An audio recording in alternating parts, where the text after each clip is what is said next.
Hi, my name is Deborah Kitzler, and this is my lab report for the second lab in Physics 2211. In this lab, we investigated Newton's second law, which states that the acceleration of an object is directly related to the net force and inversely related to this object's mass. Acceleration of an object depends on two things, force and mass, as you can see in the equation below, which states that the net force acting on an object is equal to the mass of the object times its acceleration.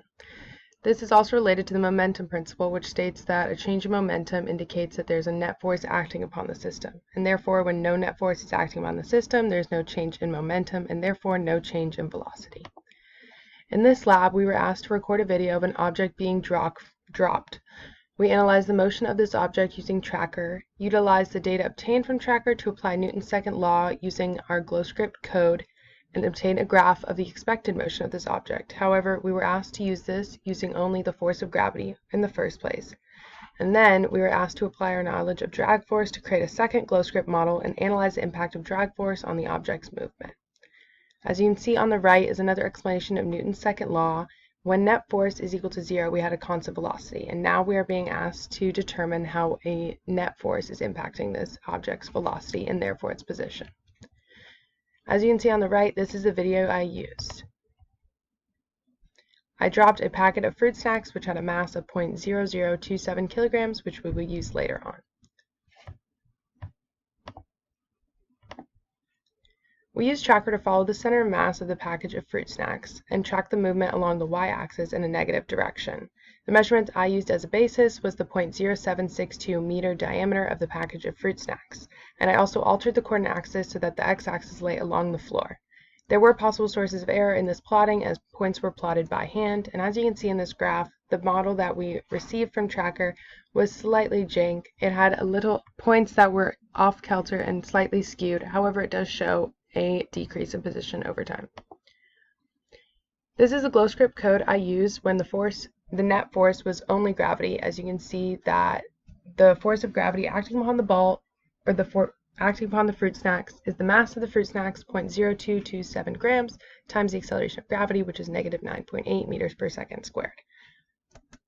This gave us the observed versus prediction time graph, as you will see in the next slide, put onto one graph. However, I would like to highlight here, as you can see that the position versus time, they are quite similar in the sense they are both decrease over time and slightly exponential. However, you can see that there is a large difference when put on the same graph of the end position.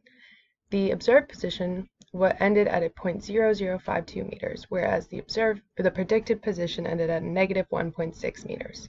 This is due to the error that drag force was not accounted for, as I will highlight later. The GlowScript graph shows a very exponential position versus time, whereas the observed graph shows a very jagged one, and it is not as sharp of a decline in position over time. Now, drag force, which is sometimes called resistance, is a force acting in the opposite direction of the object's motion, which slows the movement of an object through a liquid or a gas, in this case, gas, as in air.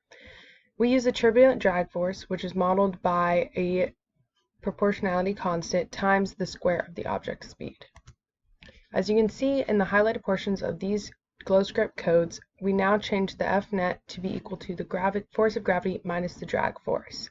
The force of gravity is the mass times negative 9.81, and the force of drag is a proportionality constant times the velocity squared, but in the opposite direction of the velocity, so in the positive y direction. The observed and predicted position versus time, when given drag, show very altered scales. The new expected position versus time with drag accounted for ended in the same position. However, you can see that the position was almost always entirely higher than the observed position.